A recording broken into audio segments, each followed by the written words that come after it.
Welcome to This Explainer. Today, we're peeling back the incredibly complex, completely hidden layers of the highly polarized West Bengal elections. If you've been following the news even a little bit, you know this region is a total political powder keg. But today, we're not just reading the headlines. We're getting right down to the ground realities to figure out what truly drives these voters in a landscape that's full of fierce loyalty, deep anxieties, and, well, profound silence. Right off the bat, let's listen to what people on the ground are actually saying. This is not just an election, it's like a war. I mean, wow, right? That perfectly captures the intense, high-stakes battle going on right now. The way people are talking between the ruling Trinamool Congress, or TMC, and the challenging Bharatiya Janata Party, the BJP, is just intensely combative. You've got BJP leaders threatening to hang opponents upside down, and TMC leaders warning they'll play their DJ after the results, which is a local code strongly hinting at post-poll consequences. It's a climate of absolute friction. Neither side is pulling any punches here. To make sense of all this chaos, we're going to break this explainer down into 5 key parts: the complex battleground, the core voter divide, the power of welfare, the impact of voter deletions, and finally, the silent voter mystery. Let's get right into it. Part 1. The complex battleground, and specifically, the geographic divide. If you really want to understand this election, you have to start with the physical map of the state. And honestly, the geographic divide is incredibly stark. Up in North Bengal, places like Darjeeling, Jalpaiguri, and Cooch Behar, the region historically leans toward the BJP. Voters up there often feel totally neglected by the state government, so they're really pushing for development and infrastructure. But then, you look at South Bengal and the regions around Kolkata. This is the massive TMC stronghold. Historically, the ruling party has practically swept these seats, relying on just incredibly intense local support. Now, what's really wild is the sheer concentration of voters here. Just think about this. In the second phase alone, a mere 7 districts around Kolkata hold 142 seats. A huge chunk of the state's entire population lives in this dense urban and semi-urban belt. So the South is a critical battleground purely because of the math. If the ruling party hold this ground, they are incredibly tough to beat. But if the challenger even makes a small dent here, the electoral math for the whole state changes completely. Moving on to part 2, the core voter divide and the demographics of change. So we need to ask, who actually wants things to change? And who is fighting to keep the status quo?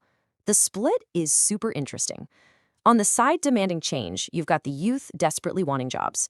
You also have a massive block of state government workers who are deeply frustrated after 15 years of this administration, along with dedicated BJP supporters.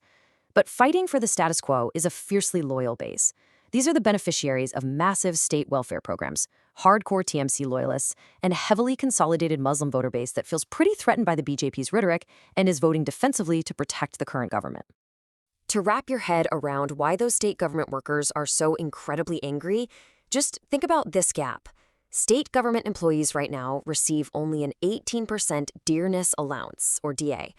When you compare that to the 60% national average, that leaves a massive 42% gap.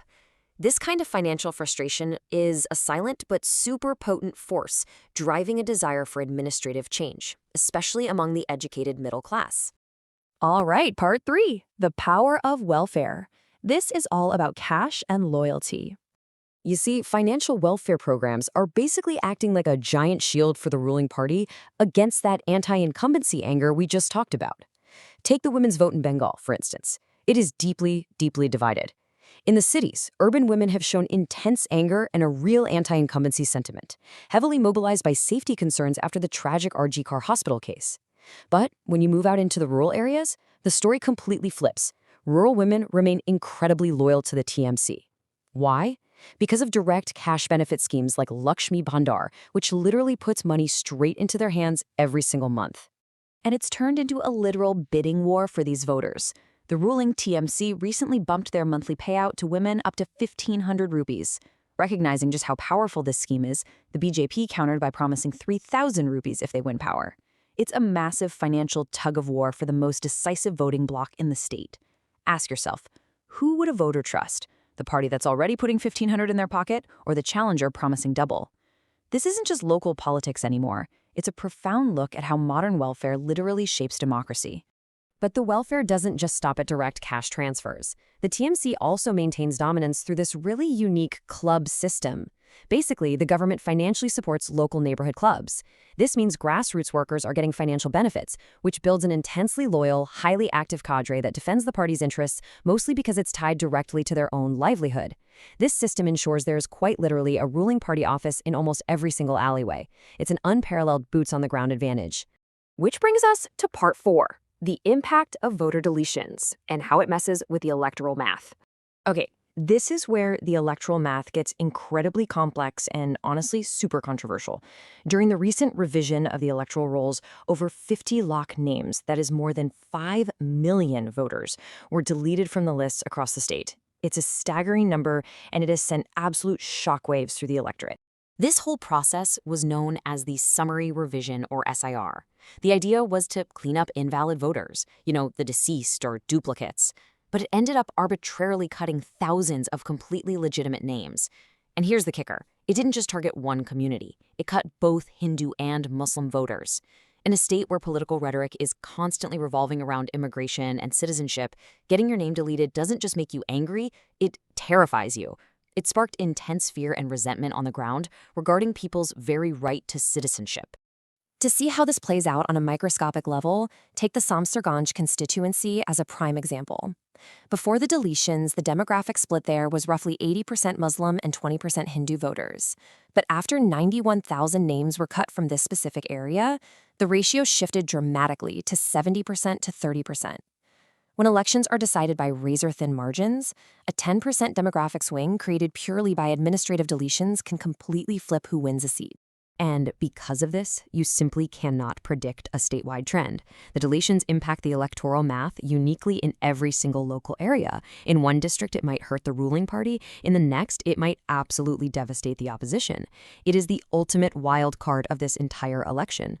Finally, part 5, the silent voter mystery. Let's talk about the fear and the silence. We have finally reached the core, invisible factor that has literally baffled pollsters, journalists, and data analysts. Reporters on the ground consistently note that people are flat out refusing to state their preferences on camera. And it's not because they don't care, it's due to a very real, very palpable fear of post-poll violence from political cadres. If a voter speaks against the ruling party, they fear immediate local backlash. If they speak against the opposition, they fear what might happen if power changes hands. So they stay completely silent.